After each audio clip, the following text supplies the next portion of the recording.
Muy buenas tardes. Muchas gracias, doctor. Buenas tardes. Hoy estamos 1 de junio del 2023.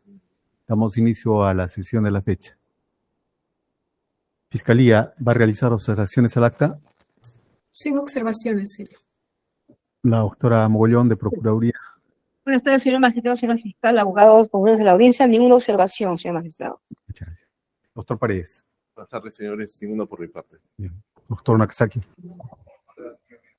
Gracias. Doctor Servigón. Gracias. Doctor Reina. Ninguna observación, señor magistrado. Doctora Hurtado. Ninguna observación, señor magistrado. Buenas tardes con todos. Bien, gracias. Para aprobar el acta y será firmada por el señor presidente en su momento. Despacho pendiente, doctora Yesenia. No hay despacho pendiente, doctor, para esta sesión. Bien. Conforme al estado del proceso, continúe usted con sus alegatos de cierre.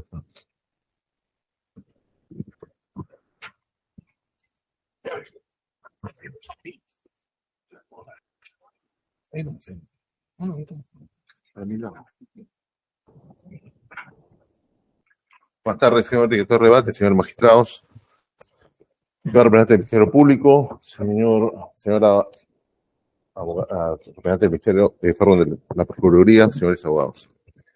Estamos revisando concluyendo con las pruebas que se han presentado por el delito previo. Estamos revisando que el atestado 05-2007-2007 Irandro sobre insumos químicos no tiene ninguna relación con actividades de tráfico de droga, ni ninguna vinculación, ni ninguna prueba que vincule a ninguna persona, ya sean los acusados o ya sean los representantes de las empresas Portugal o la Unión, con actos de tráfico de droga. Reitero, ese hecho se inicia porque un grupo policial ubica un camión que cargaba cal. La empresa Calcáreos La Unión, dueña del cargamento, tenía algún problema quizás en su documentación, en sus ERUs, en la documentación. Cuando le preguntan a estos señores a quién se dedicaban, eran productores y proveedores de cal, dicen a Comarsa y a Anacocha. El sesgo es que se van a Comarsa sin existir una base indiciaria mínima de actividad de tráfico de drogas o de desvío de insumos químicos. Pero curiosamente en el atestado no aparece que hayan visitado a Yanacocha. Entonces, sesgo nuevamente, se hace una investigación y se establece que, bueno, también otro sesgo es que Comarsa, y al costado su vecina es Compañía Minera San Simón, también investiguen por insumos químicos, la compra de cal. Y la cal es un producto que se usa extensamente en la producción de oro, especialmente en tajo abierto. Es conocido en el mundo minero, metálico y no metálico, que la cal es un producto que se usa por toneladas en la producción de droga, perdón, la producción de oro. Entonces, cuando se hace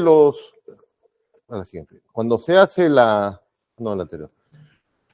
hace la investigación a Comarsa de San Simón, realmente en San Simón que defendí en ese momento, se hace un informe contable y un informe metalúrgico. Los peritos de la Irandro corroboran, tanto los peritos contables como los peritos de ingeniería metalúrgica, corroboran que todo la cal se destinó a la producción de oro y que con los libros contables se demuestra la compra y el uso de la compra de cal.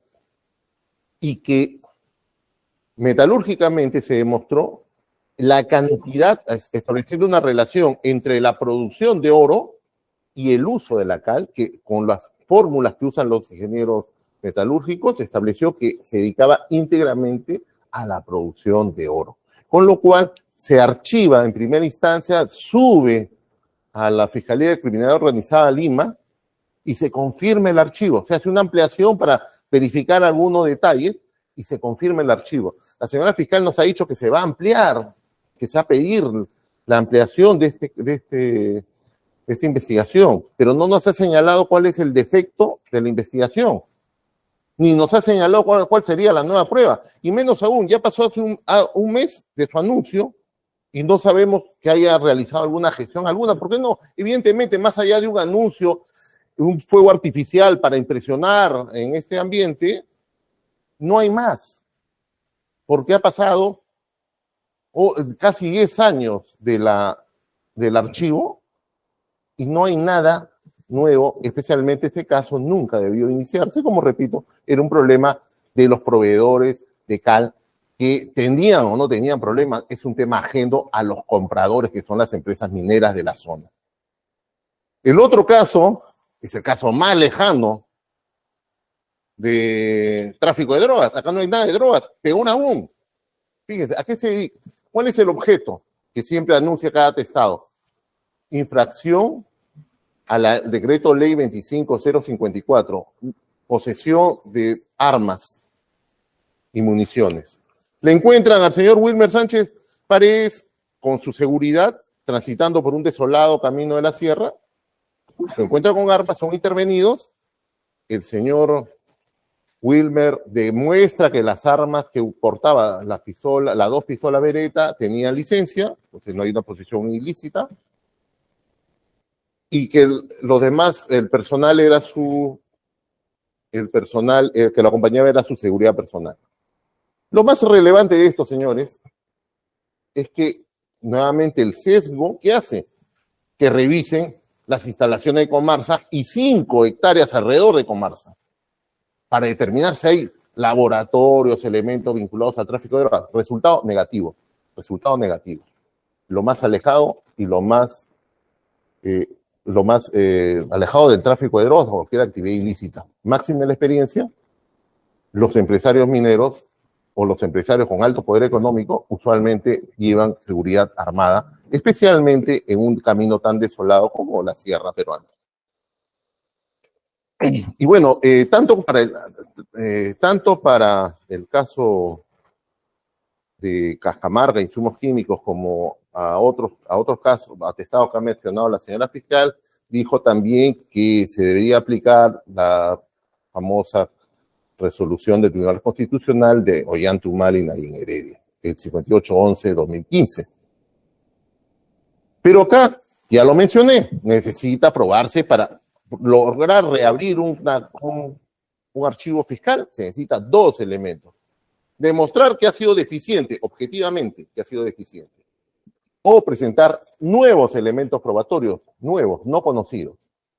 ¿Nos ha presentado alguno de estos? No. Simplemente anuncia, crea un efecto pirotécnico, el decir, vamos a pedir la reapertura de la investigación, pero no hay nada en concreto, ni de manera objetiva ha sido demostrado que ha sido una investigación deficiente. Nos ha dado las cuentas bancarias de Estados Unidos. Esto ya lo expliqué. En el 2012, Estados Unidos, en base a información, especialmente a que se le envía desde acá los reportes de investigación de la DEA, hace una acción civil de embargo de cuentas. Es una acción contra Estados Unidos versus las cuentas bancarias. Así se denomina técnicamente allá. Sería un homólogo a nuestro congelamiento de fondos que establecen que permite a la superintendencia de banca poder congelar fondos de origen aparentemente ilícito de manera preventiva. Pero y hemos leído la resolución, el juez Daniel revisa las pruebas de la defensa de San Simón y sobresee porque no existe causa probable. Es decir, no existe elemento, siquiera en nuestro lenguaje procesal no existe elementos indiciarios o sospecha mínima para vincular los fondos con lavado de activos. Levantan los embargos, se devuelve el dinero, pero además, recordemos, ¿qué hace el Estados Unidos? Se previene para evitar, al darse cuenta que no tenía ninguna base probatoria para embargar, ¿qué hace? Se protege y dice, el archivo sin perjuicio, en su expresión procesal. Sin perjuicio, es que renuncia a San Simón a iniciar procesos contra Estados Unidos, la DEA o cualquier otra agencia vinculada a estas actividades que permitieron el embargo preventivo o congelamiento de fondos. Máxima la experiencia, señores magistrados, porque también se cuestionó las cuentas que existían en Estados Unidos, los exportadores abren cuentas para que deposite la venta de sus productos en el exterior. Es natural y es normal. No es un paraíso fiscal, no es uso de testaferro, simplemente por una facilidad comercial se abren cuentas a otros países para recibir el pago del producto que se exporta. Y se sabe, señores, que la compañía San Simón exportaba el 100% de su producción al exterior, por lo cual era absolutamente entendible y verificable que tenga cuentas en el exterior, donde le depositen, el precio era en dólares, le pagan en dólares, y tenía que tener una cuenta donde cual le deposite. Pero el juez Daniels revisa todo eso y dice, estas cuentas son para el pago, levanto porque no hay vinculación al tráfico de drogas o al lavado de activos. Una más. La señora fiscal también nos ha dicho una inferencia falaz. Dice que ha dado una explicación por qué se han archivado tantos atestados. Dice porque intervino Belisario Esteves y Vladimiro Montesinos Torres. Pero veamos, Belisario Esteves, pero no da ninguna razón cómo ni qué manera hubieran ejercido influencia estos señores. Belisario Esteves, un funcionario de carrera del Ministerio de la Producción, llega en el año 87 a ser viceministro de la Producción. ¿Qué influencia, qué injerencia podría tener él en el archivo o no de un proceso? No nos han explicado, solamente se menciona. Y como es una constante en la acusación, solamente se usa etiquetas. Estos dos señores se habrían ayudado, colaborado, permitido para, en buena cuenta, se entiende como una suerte de uso de sus influencias para archivar procesos. Bueno, temporal, primero, Belisario Esteves no tenía ni injerencia funcional respecto a estos casos, que tiene que ver un viceministro de producción, pero temporalmente tampoco. Él actúa del año 87 al 90 en el ministerio, como ministerio luego entra a trabajar en Comercio en los 90. Y los atestados, 116, famoso, el atestado de Perciles Sánchez, su proceso es anterior. Entonces, ¿en qué momento? Temporalmente tampoco coincide su función pública con los atestados archivados. Vladimiro Montesinos Torres aparece como asesorio presidencial en el 90 al 2000. Entonces, temporalmente tampoco tiene ninguna relación con todos estos atestados que sirve para la acusación. Solo el atestado 5 habría una referencia temporal o una coexistencia temporal. Pero como hemos visto, el atestado 5 fue un tema tan local, tan sencillo, que quedó ubicado y focalizado en la comisaría de Angasmarca. No tiene ninguna vinculación, o sea, ninguna con actividades que puedan vincular a Montesinos. Y el atestado IQPF, además de no tener ninguna carga probatoria respecto de tráfico de drogas, produjo en el 2007 cuando este señor no solamente no estaba en el poder, sino estaba preso en la base naval, como es de público conocimiento. De tal manera que inferencia falaz tampoco acompaña ninguna explicación ni ninguna base probatoria a partir de la cual nos permite inferir válidamente, razonadamente, que este acerto sea verdad. Señor, también lo que he pedido a la sala, una valoración racional de la prueba pericial y en los parámetros establecidos por la Corte Suprema. Ya es innecesario repetir que la Corte Suprema tiene un decidido destino respecto de la valoración racional de la prueba. De manera general, ha pautado la forma de motivación y los problemas de la motivación. Ha pautado la forma de valorar la prueba de manera individual y conjunta. Ha establecido parámetros para valorar prueba testimonial. Ha establecido parámetros para valorar prueba pericial a la cual yo me atengo. El casación 1707, que es la que he propuesto, y especialmente en este test sobre los errores, para cómo determinar si una pericia es fiable o no. De acuerdo al método que se use, se podrá determinar, identificar, dice, el margen de error. Y pone una regla, un test, ¿no? Que he resumido. Menos errores, más fiable. Más errores, menos fiable. Entonces, de manera genérica, en principio, las dos pericias de la Fiscalía, el informe contable 6 y el informe económico de Moreno y Olorrieta, tienen muchos errores y por lo tanto se convierten en menos fiables. Al contrario, las pericias, no solamente la de parte de Fuster y de Toledo, sino la pericia económica de Iván Peña y la pericia de los señores de la Rivera y Cabello, revisores nombrados por esta sala como una revisión de pares, sí cumplen el método, aplicaron correctamente la teoría, los principios y los métodos de disciplina, de tal manera que superan este test. En el caso de ellos, que apoyan la tesis, en la cual se apoya la tesis defensiva del origen de los activos lícitos en actividades lícitas a lo largo del tiempo, son pericias que tienen menos errores y por lo tanto se convierten en más fiables. Y otro elemento más que se debe tener en cuenta es que los peritos que elaboraron el informe contable 9, como los peritos Moreno y Olorrieta, actuaron en el ámbito subjetivo con gran sesgo o perjuicio. Especialmente, no utilizaron toda la información existente. Ni Moreno y Olorrieta terminaron el trabajo de hacer el análisis del 60 al 90, teniendo la información, ni los señores Beltrán y Jara terminaron el flujo económico al 2007, ni utilizaron toda la información existente porque, reitero, y acá debo insistir siempre, en que a pesar que Jara dice, hemos hecho el flujo hasta el 95, pero evaluamos la información al 2007, no la valoraron en el papel ni tuvieron una conclusión respecto a ese análisis.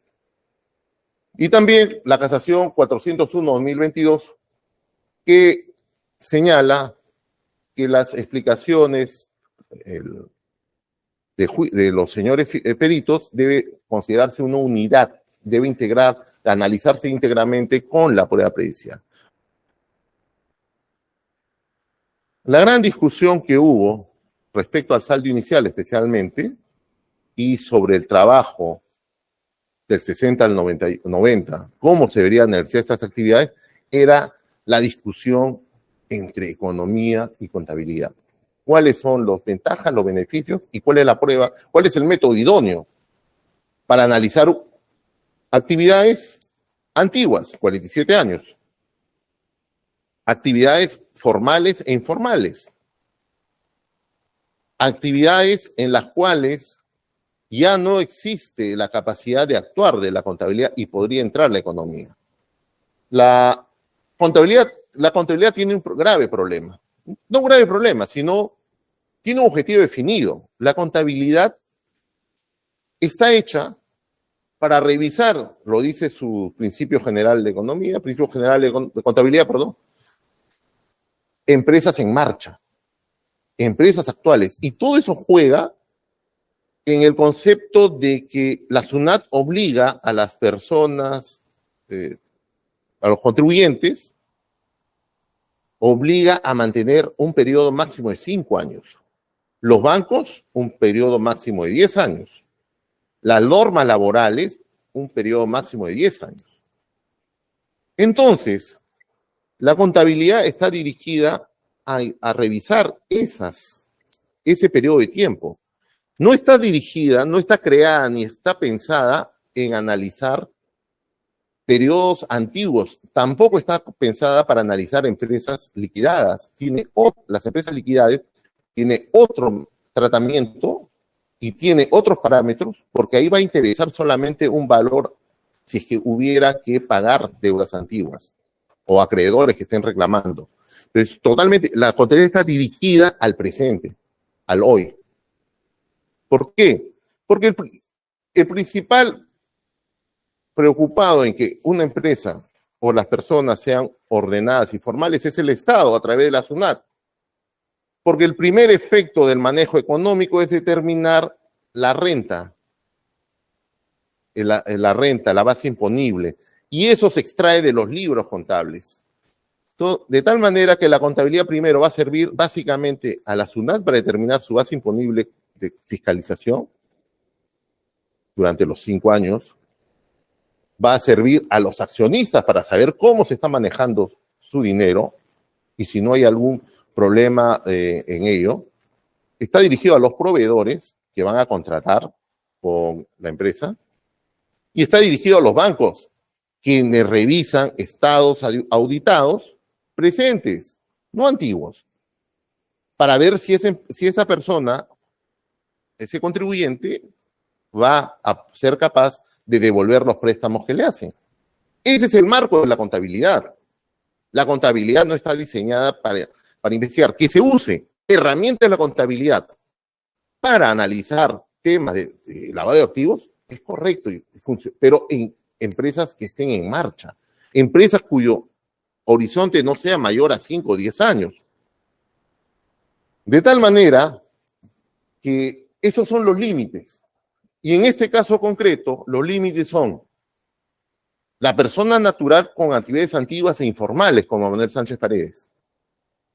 Es posible aplicarle los métodos, el método cualitativo de la contabilidad, la revisión de auditoría a una persona natural que no está obligada a llevar contabilidad, que tiene 47 años de actividad comercial, personal y empresarial, y que tiene actividades formales e informales o empresas con contornos informales como hemos visto con Antisuyo, donde claramente en su propia liquidación aparecen ingresos formales e informales. Los pasajes en ruta son los informales, los otros, la venta de pasajes en oficina son los formales. Entonces, la contabilidad se encuentra claramente limitada para dos cosas en este caso. Analizar el periodo 60-90 y no se le puede pedir documentación completa, ni siquiera algo de documentación, y a una persona natural que no lleva contabilidad. Y que, como hemos visto, y lo explicó el señor Fuster en su momento, hay la diferencia entre ingresos y ganancias. No todo ingreso constituye una ganancia. Las ganancias son aquellas que se ponen o se declaran en la declaración jurada porque, nuevamente, tiene efectos tributarios. El ingreso, que no está grabado, no se coloca en una declaración jurada, que ha sido uno de los fetiches que han usado los contadores de la IRANDRO en repetir preguntas, en insistir en que toda la base informativa del ingreso de una persona está en la declaración jurada. El origen ilícito está claro, al ser un delito de conexión, ya quedó establecido en la sentencia plenaria casatoria 1/2017, que no se prueba, no estoy pretendiendo probar o pretendiendo que la Fiscalía pruebe el delito previo, porque si no serían dos delitos a probar, un delito previo y el delito de lavado. Lo que se pruebe de acuerdo a la jurisprudencia y a la doctrina es el origen ilícito. Es un delito de conexión. Se sabe que el lavado de activos es un delito de conexión. Por lo tanto, por lo menos, y hablando de, imputando un delito de lavado agravado proveniente de tráfico de drogas, se especifica el origen. Ese es el estándar que debe probarse. ¿En qué estándar? En el estándar de certeza. Entonces, nosotros pedimos que se acredite este origen ilícito. Y este origen ilícito se ha pretendido probar con ya los señalados poderes que supuestamente trajeron dinero de México a Perú, o indirectamente con el indicio del desbalance patrimonial. No lo ha logrado por ninguna de las maneras, porque los poderes no se han usado, no se han ejecutado. Es reiterativo volver a decir que los poderes no se ejecutaron y además registros públicos de México informaron que no se habían inscrito estos poderes y que no existían bienes a nombre de estas personas y que en el desbalance patrimonial no existe balance patrimonial porque en el estándar de estas pericias que pretende sustentar su acusación no superan el test de la casación 1707. Para poder establecer una base indiciaria de desbalance, que sería el desbalance patrimonial, estos informes no pueden servir para ello porque no superan el test de la casación 1707. Las pericias de cargo, por lo tanto, adolecen de estos defectos. Además, la pericia de Ministerio Público son inútiles porque no obtienen el objetivo. El objetivo de Moreno y Elorrieta era establecer un saldo al 90. No investigaron del 68 al 90. Y el señor Moreno ha admitido en esta sala que su informe no sirve para establecer un balance al 90, ni positivo ni negativo. Del mismo modo, los señores Jara y Beltrán tampoco cumplieron el objetivo de establecer un balance, porque el objetivo concreto que le ordenan a ellos en investigación preliminar es establecer un desbalance mediante una herramienta, flujo de caja, pero tenían que llegar al 2007. Lo cortan, como se ha visto, de manera arbitraria en el 95 para mostrar un falso desbalance. Y también el informe Moreno y Elorrieta es sobreabundante, porque aporta la misma información que contiene el informe, la conclusión 2 del informe contable de la Irandro. ¿Cuál es eso? El aporte de la caja de beneficios sociales. Ellos simplemente reportan, no agregan información adicional, por lo tanto se vuelve sobreabundante, porque simplemente reiteran, no aportó, no trabajó. Y sus conclusiones tampoco pasan al estándar de la casación 1707, y además reflejan ello. Las casaciones 7 al 14 solo se dedican a repetir, no trabajó, no aportó, no trabajó. Estas conclusiones son las únicas que se refieren al aporte. La conclusión 10 se refiere a egresos sin sustento. Aquí, que ellos que siempre han proclamado la objetividad, la base documentaria, la fiabilidad de los documentos, su único sustento para establecer egresos es la declaración del acusado. Y las otras casaciones se refieren al informe Tume, que fue en realidad el objetivo central de Moreno y Elorrieta, es atacar a Tume, cuestionar a Tume. Y las primeras conclusiones del 1 al 4 simplemente reiteran metodología, no establecen ninguna conclusión adicional. Por lo tanto, es sobreabundante porque únicamente repite ese acerto del informe contable 9, no aportó, no trabajó. Y ya está, eso es todo. Incluso el señor Moreno, sesión 429, dice, de la 8 a la 13 afirmamos lo mismo, no laboró. ¿Por qué no laboró? Porque no aportó. Ese es su único lema que repiten informe contable 9 y repite Moreno y Elorrieta. Por lo tanto, la valoración que se puede hacer de Moreno y Elorrieta, valoración individual, o que se hace, es siguiendo el estándar de la casación 1709 y 07, usan un método distinto, un método contable cuando ellos son economistas, usan el método cuantitativo, a pesar que ellos reconocen que es mejor el método mixto, el cuantitativo y el cualitativo, tienen, por lo tanto, en base a este error, un alto margen de error, y no es una prueba fiable, no es veraz y objetiva, porque simplemente trabajan este trabajo supuestamente de investigación con una cubierta de una suerte de hipótesis o conclusiones, lo único que tenía era un objetivo, claro, era reiterar la conclusión de los contadores de la Irandro, quienes fueron cuestionados porque al ser contadores no tenían la experiencia, la expertise, la disciplina de contabilidad y por lo tanto no eran idóneos. Para superar ese cuestionamiento de idoneidad de los señores contadores es que se elabora este documento. Pero ese es el único objetivo. Y resulta absolutamente claro de la lectura del objetivo del documento, de la lectura de de los objetivos que se plantean ellos. Que 4 objetivos, 2 estén dedicados directamente a TUME y que el 80% del trabajo esté dedicado directamente a TUME, es que este era su único fin, su única meta. Reiterar, no aportaron, no trabajaron. Es una prueba inútil porque no proporciona un saldo al 90 y sobreabundante además. El informe 9 nos trae usan un método contable, pero en realidad es un método para desbalancear. Alteran 2 puntos.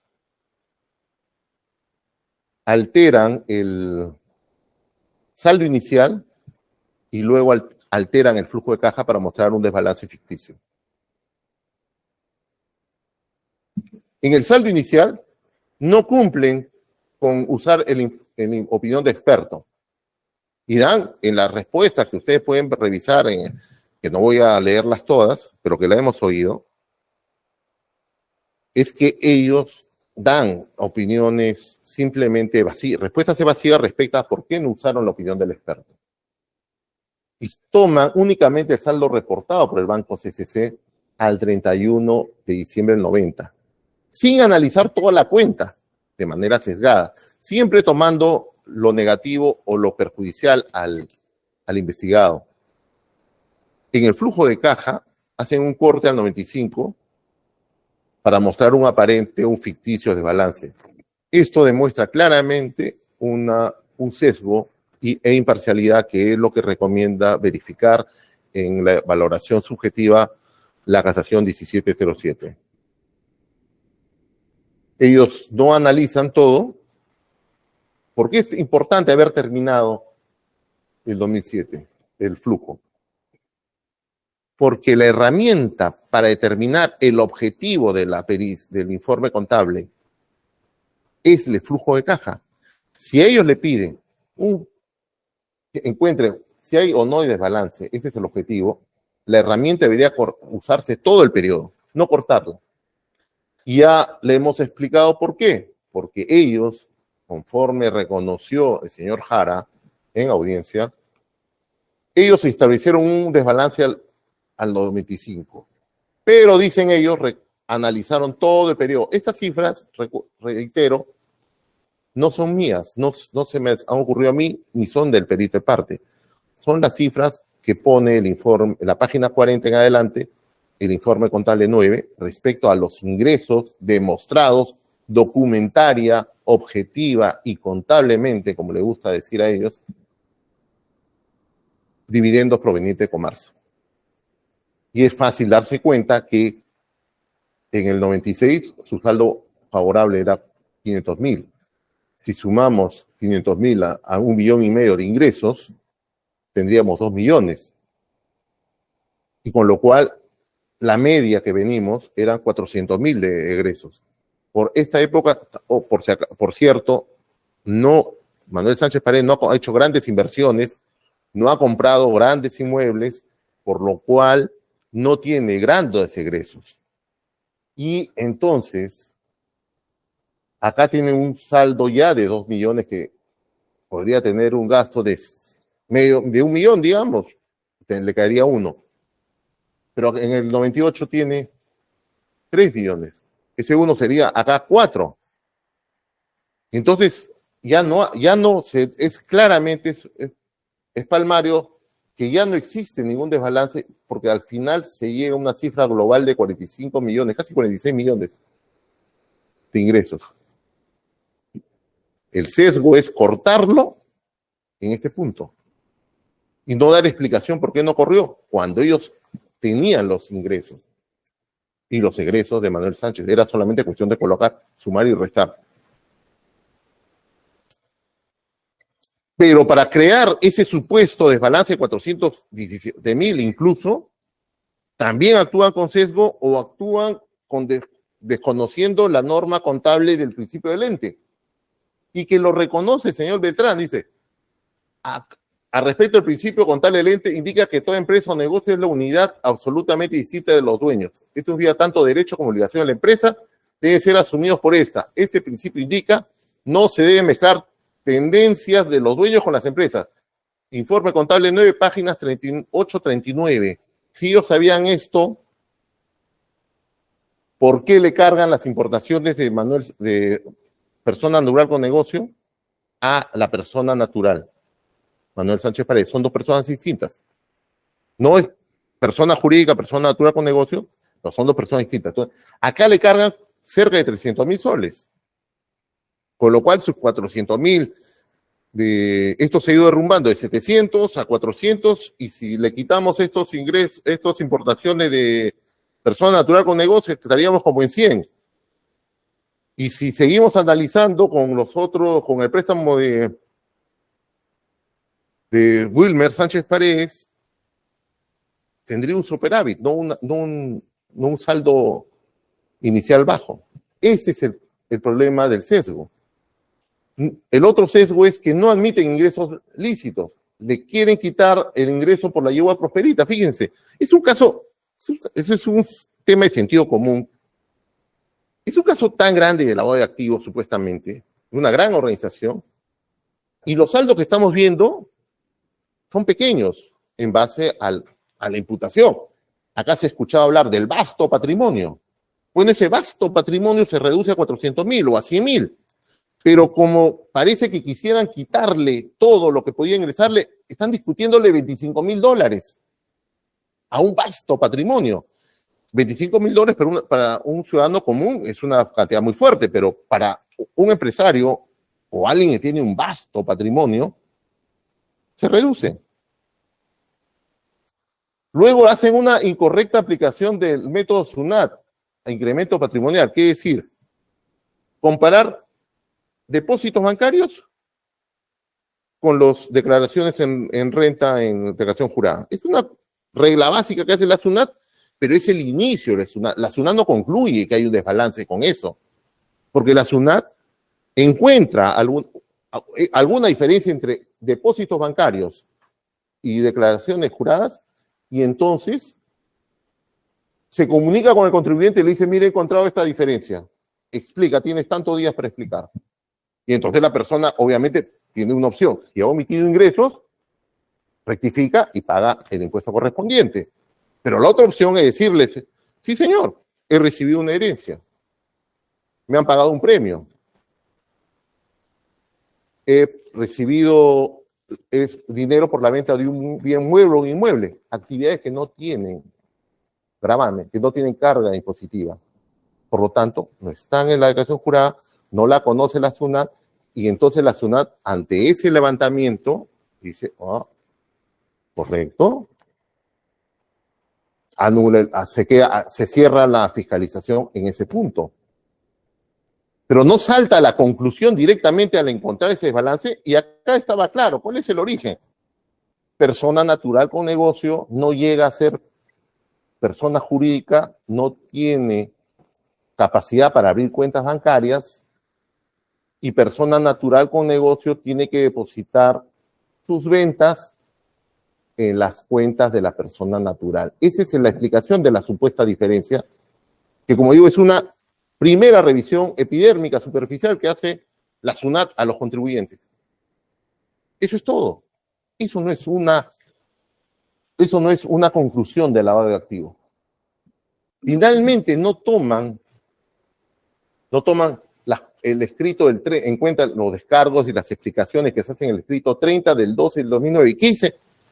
¿Y qué dice al respecto estos señores en el plenario?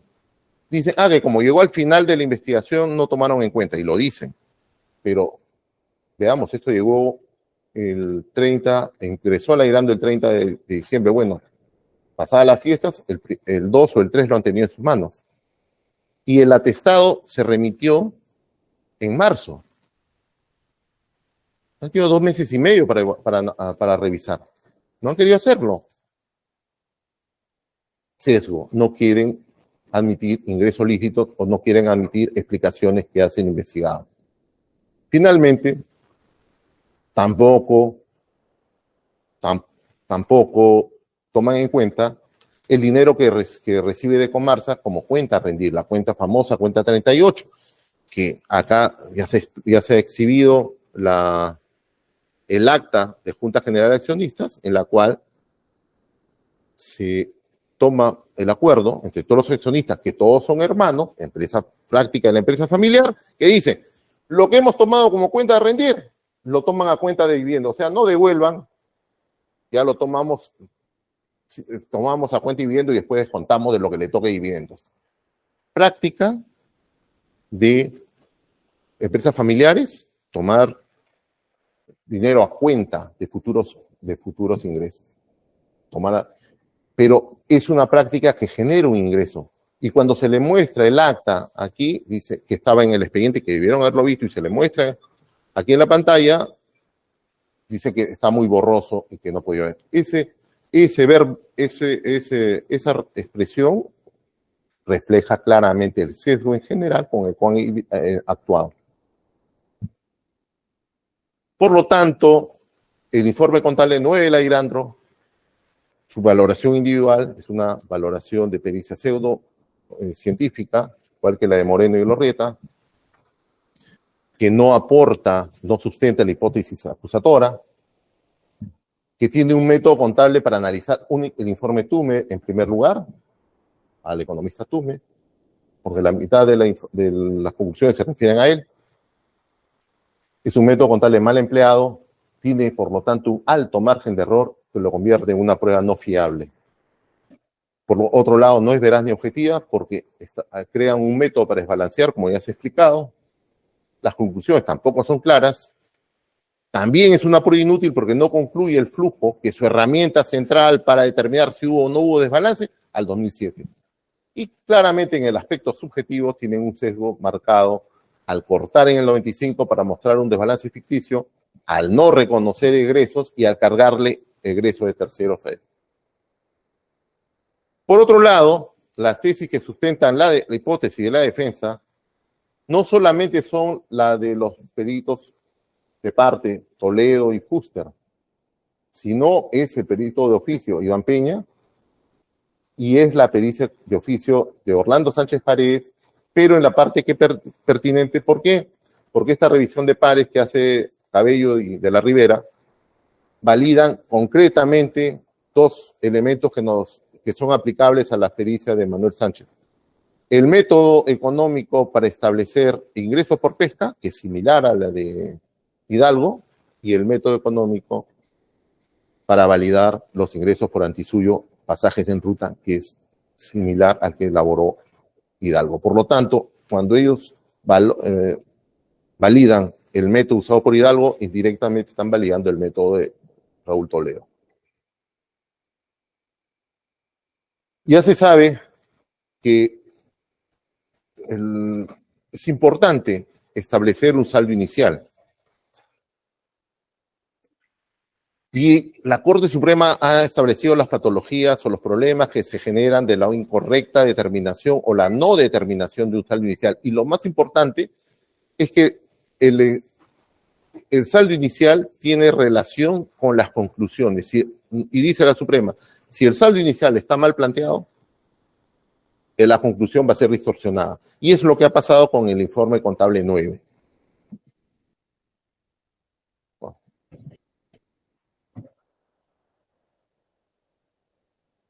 Y entonces, Raúl Toledo, usando la economía positiva, que es distinta a la economía normativa, hasta donde sé también, se refiere al debe ser, a las normas.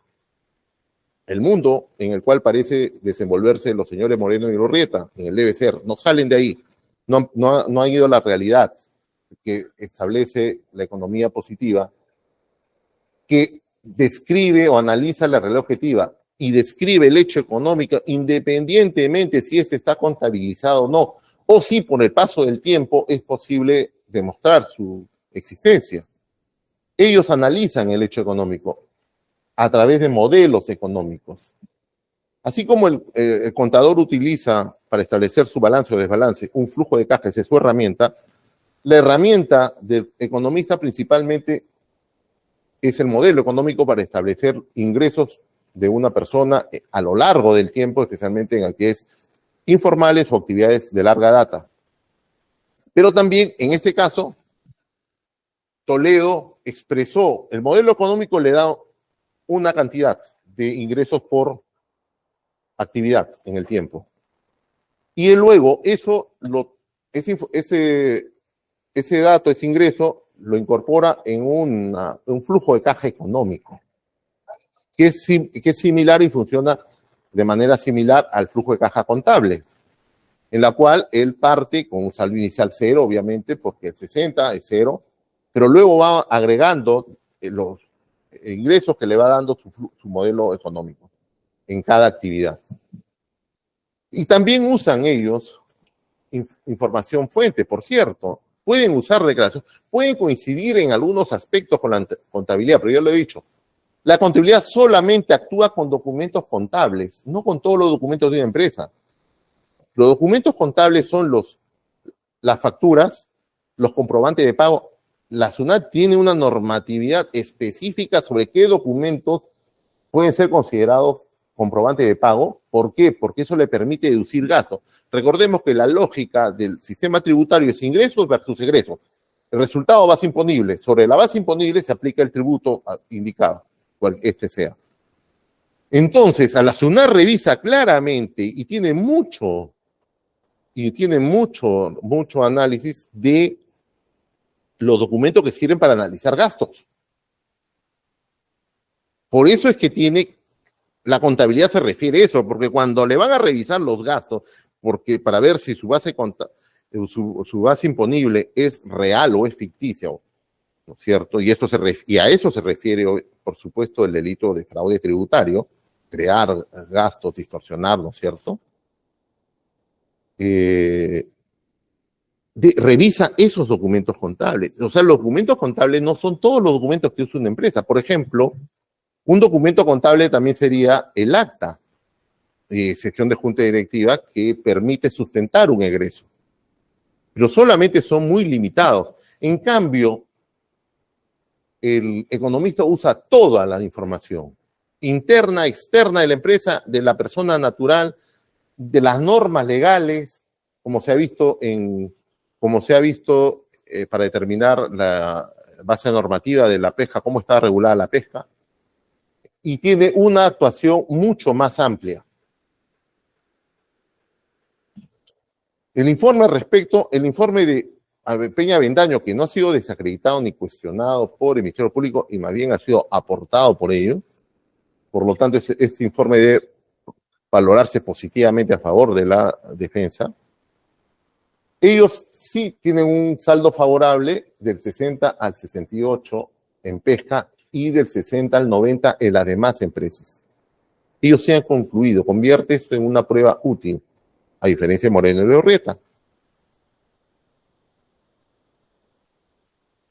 Y entonces la pericia de Raúl Toledo sí cumple con el estándar de la casación 1707, porque usa correctamente el modelo económico, utiliza los modelos, modelo económico, usa los modelos económicos, tiene un bajo margen de error, lo vuelve muy fiable, es veraz y objetiva, analiza todas las actividades económicas del periodo 60 al 90, realmente reconstruye los hechos económicos en base a indicios, evidencia, como hemos visto, reconstruye con los documentos que se lograron encontrar, la actividad de pesca, la actividad de ganadería, en Fundo San Andrés, también arroz, cultivo de arroz, en transporte, en Antisuyo, en construcciones, en comercio mayorista, donde se han encontrado indicios importantes que revela no solo la existencia y funcionamiento de las empresas, sino revela como en las empresas, donde le asigna disposición de efectivo empresarial,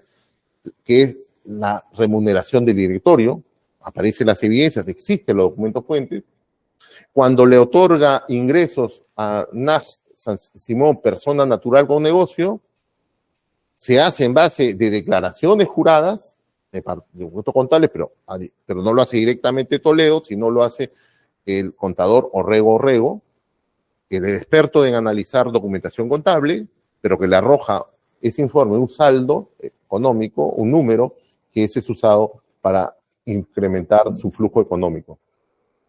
Es útil porque concluye el flujo del 90, establece un saldo final de 1.000.000 un poco más de dólares al 90, que podría ser un poco más porque él ha sido, usando el principio de prudencia, ha tomado una cifra menor. Por ejemplo, en Antisuyo, no valora la ruta Lima-Trujillo, solamente usa una ruta. De tal manera que él, de manera prudente, obtiene un número. Ese número luego alimenta el flujo de caja del señor Fuster, quien sí usó el método contable de manera correcta. Por lo tanto, esta prueba debe ser valorada positivamente a favor de sostener la tesis defensiva, o hipótesis defensiva.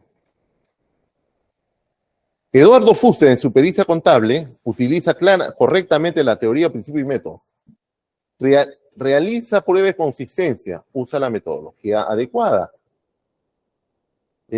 Nos informa que los dividendos hasta el año 2004 no eran grabados, pero por lo tanto estos dividendos no van a encontrarse nunca en el fetiche de los contadores de la Dirandro, que es la declaración jurada.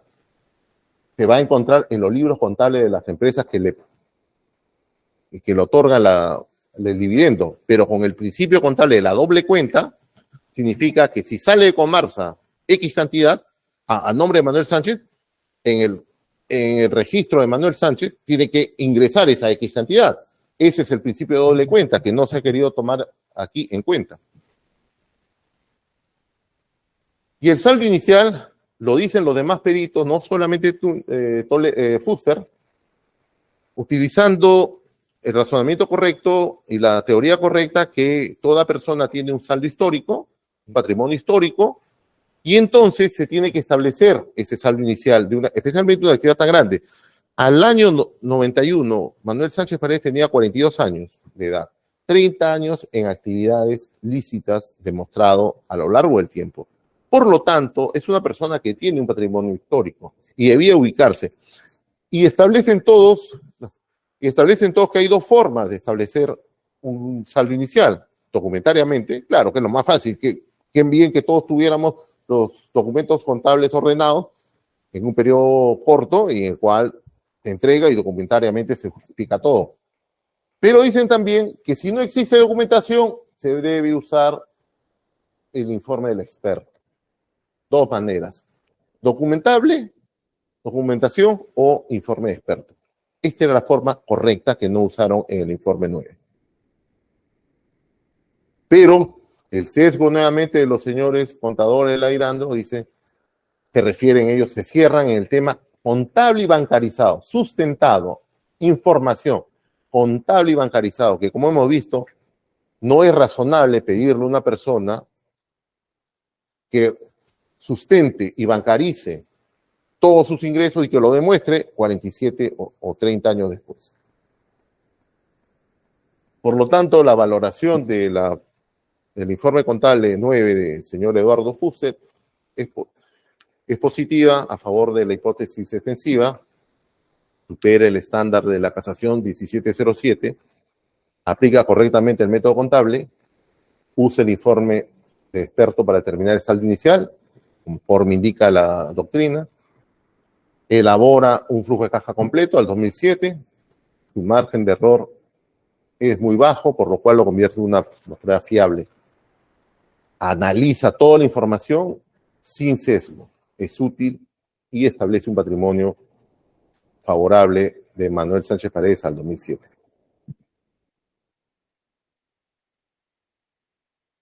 La Fiscalía nos ha hecho dos cuestionamientos concretos. Y en general, su discurso va en esta frase, ¿no? No se ha encontrado, no se ha aprobado, para cuestionar las pericias de parte. 5 minutos de receso, doctor.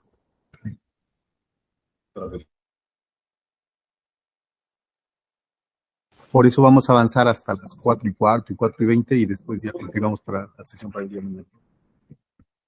Reiniciamos la sesión. Ya.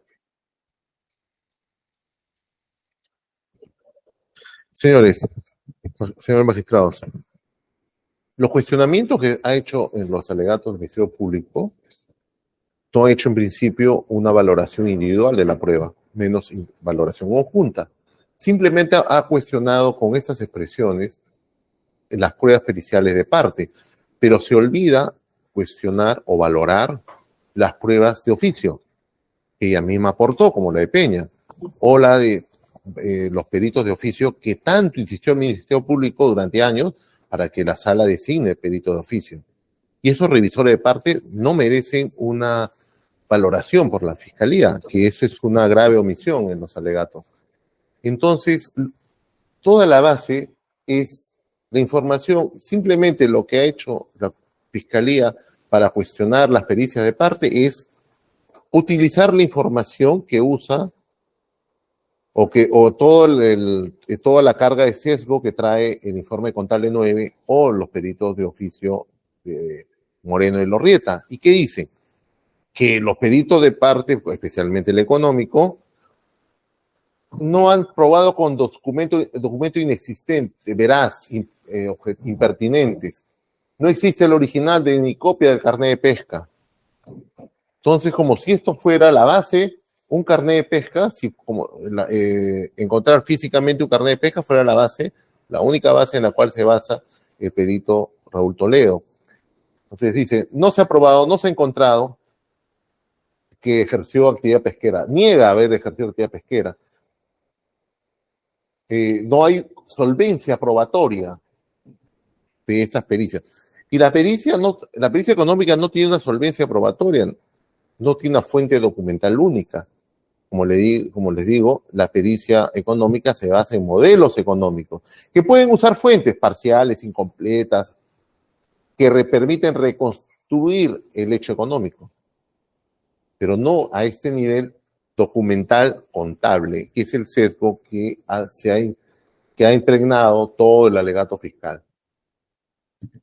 Y entonces nos cuestiona claramente la constancia certificada, supuesta constancia certificada 1886, y nos trae un oficio 526 del 22, en la cual la Capitanía de Puertos dice que no existe la constancia certificada 1886.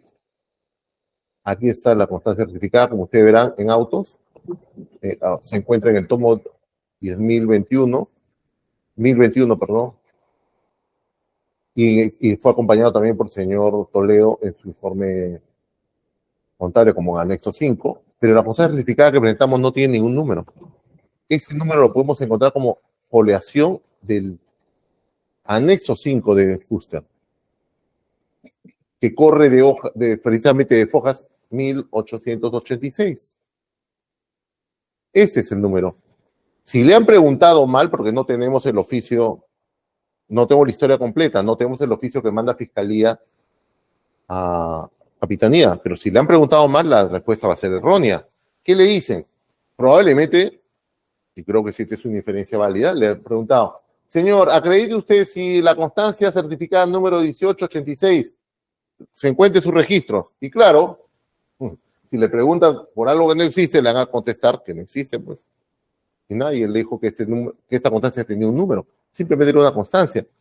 Pero acá tiene un dato relevante, habla de se refiere a un registro o un carnet de pesca número 2040 que aparece referenciado en diversos documentos de la época del carnet de pesca, se aparece en la caja de beneficios sociales del pescador, e incluso hasta ahora, actualmente, la caja de beneficios del pescador registran a Manuel Sánchez Paredes con el carnet de pesca o el registro número 2040.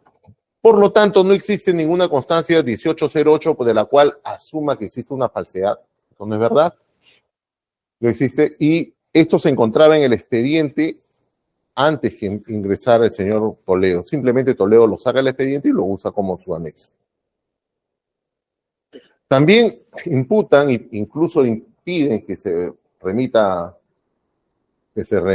los actuados al Ministerio Público para que inicie alguna investigación, aduciendo que Raúl Toledo Chirinos acompañó la libreta militar número tal de Manuel Sánchez Paredes. Pero si revisamos los anexos de Raúl Toledo, él no presenta ninguna libreta militar. El número de libreta militar aparece en la ficha de la caja de beneficios sociales de pescador. Pero además, en la época, ese número de libreta militar aparece en 3 escrituras públicas. O sea, significa que existió ese número y fue real, y fue con el cual se identificó ante notario público en el año 75 y en el año 77, para constituir Comercial Progreso, hasta el día 3 de octubre, como ley abogada.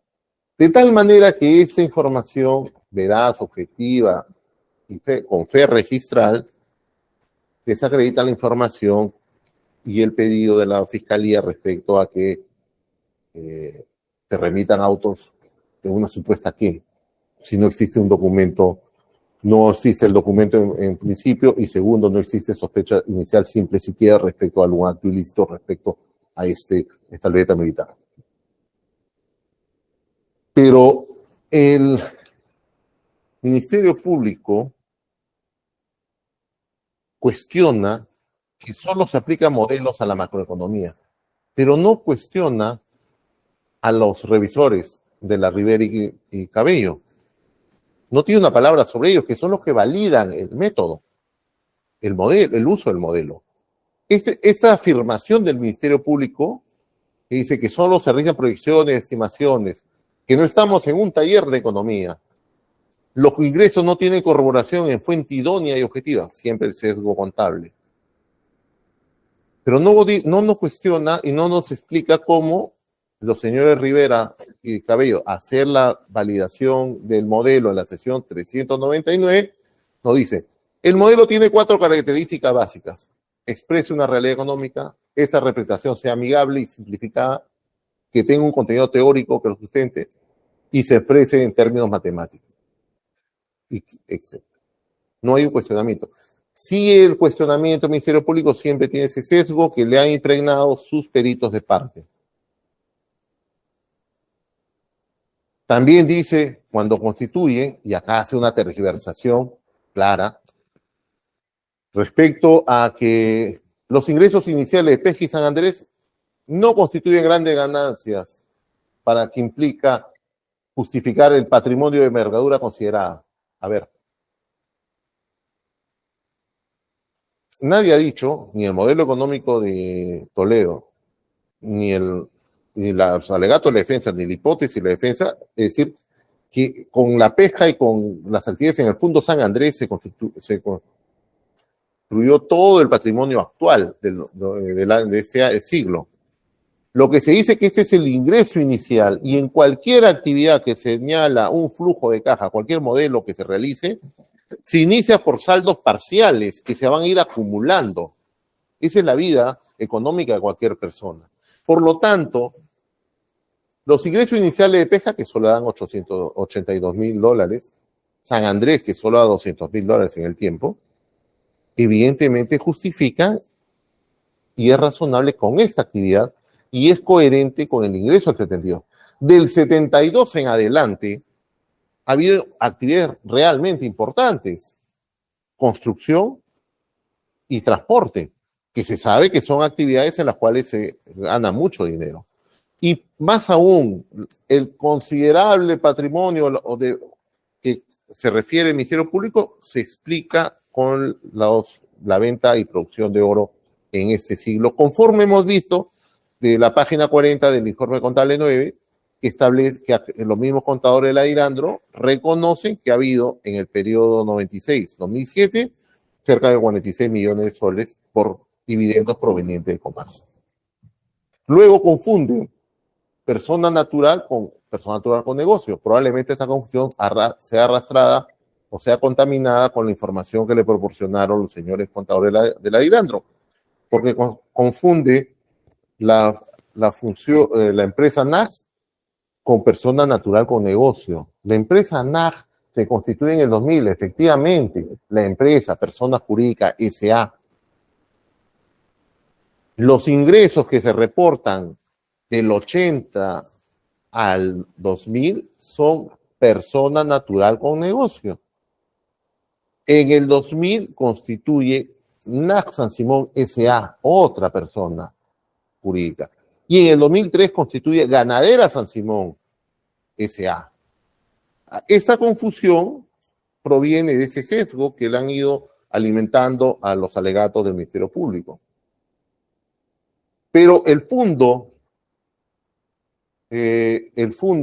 tiene existencia real, habla de una supuesta adquisición cuando tenemos escrituras públicas de la compra de dos fondos, Monteverde y San Andrés, y que en la escritura pública se reconoce que venía con 500 cabezas de ganado, venía con instalaciones para ganadería. Entonces, eso está acreditado documentariamente, objetiva y verazmente, como le gusta usar esa expresión. ¿No es cierto? Entonces, aquí esos son alegatos que no pueden ser de recibo. Y algo que no reconocen tampoco ni Moreno, Elorrieta, en sus informes que elaboraron en económico. Préstamos bancarios. Documentadamente, Raúl Toledo en la página 55 de su informe, y en la sección 434 y 436, explicó, y no fue cuestionado, y no fue controvertido, 6 préstamos bancarios. Demuestra que el Banco Amazónico y el Banco Agrario le prestó la suma de $290,000 en total para, entre el periodo 68, 69 y después en los 80, le prestó para actividades en el Fondo San Andrés, que en este momento fue para persona natural con negocio. Y esto revela no solamente el ingreso reconocido documentariamente, sino revela que, según Manuel Sánchez Paredes, en el 68, 69 ya era sujeto de crédito, y por lo tanto sus actividades lícitas han sido verificadas por el banco para poder efectuar el préstamo bancario. Y también consta en el informe de Toledo la hipoteca que se constituye a favor del banco en respaldo de este préstamo. De tal manera que el haber acreditado ingreso por préstamo bancario no solamente acredita el ingreso, acredita una actividad constante, paulatina, en actividades lícitas y controladas y revisadas por el banco, quien ha tenido que hacer la revisión para poder establecer si es sujeto de crédito o no y conceder el préstamo.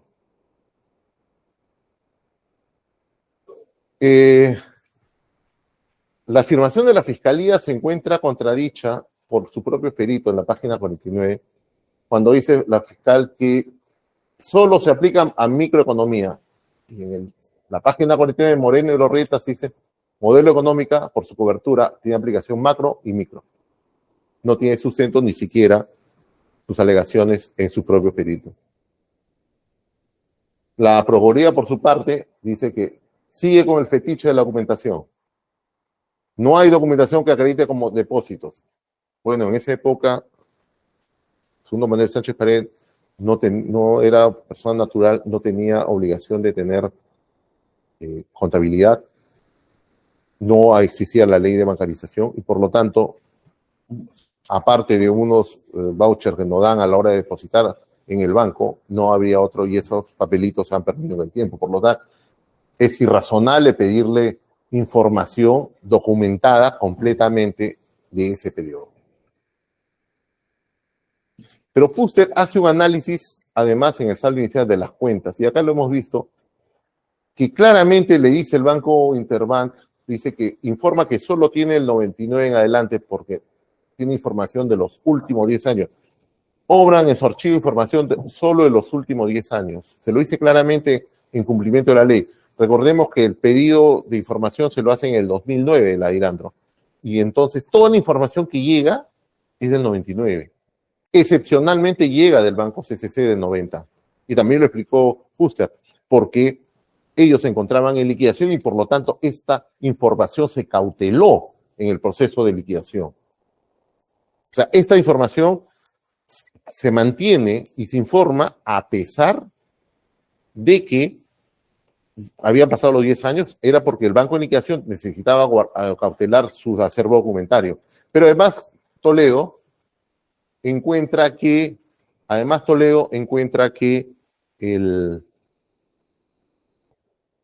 hubo un depósito en octubre de $50,000 cambiados al valor de la época, encuentra que existían bancos, cuentas bancarias con mayor antigüedad, pero que no le iban a dar información mayor a 10 años. Probablemente el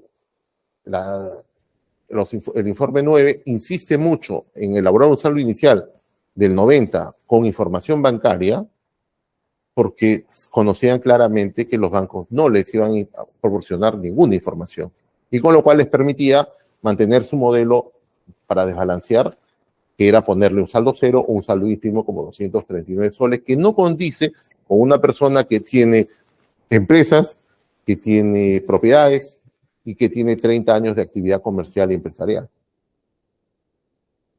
En este caso, cuestiona también el Ministerio Público que no existe existe doble aplicación del dinero que se va al exterior. Este dinero, se explicó, proviene del saldo, lo dijo el señor Fuster. El saldo que le otorga final Toledo respecto a $1.070.000, 964.000 y algo más sale al exterior, y 11.825 se aplica al flujo del 91 del 2007. De tal manera que ahí no hay una doble aplicación.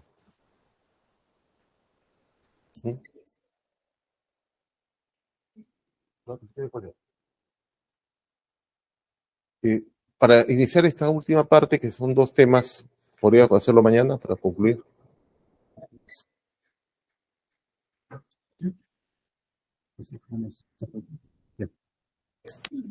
Tenemos nosotros una audiencia independientemente de ello a las 4:30. Entonces vamos a cerrar la sesión de la fecha para que el día de mañana concluya usted sus alegatos, doctor. Gracias. Y cumple usted con sus conclusiones por escrito completo, doctor. Bien. 12 del mediodía hasta las 2 de la tarde y 30. Gracias. Buenas Señor tardes. director de debate, disculpe usted, antes del cierre, en todo caso solicitar que la petición, en todo caso la suspensión de la audiencia del día de hoy, ¿no? Se consigne que ha sido realizada por la defensa, ¿no? En atención a la recurrencia en los cuestionamientos a los tiempos que se utilizan en este proceso. No lo es, señor. Lo que corre es que a las 4:30 está registrado que tenemos una audiencia. Así hemos dicho y así queda porque es institucional. Sí, señor, pero bueno, señor magistrado, la defensa está solicitando la suspensión también, y por eso era mi pedido también, que se consigne. Con la petición de la defensa y atendiendo también a que tenemos una audiencia, Sí, señor. se cierra esta sesión para continuarlo el día de mañana a las 12 del mediodía. Buenas Bien. tardes a todos. Buenas tardes, hasta luego. Buenas tardes. Bueno.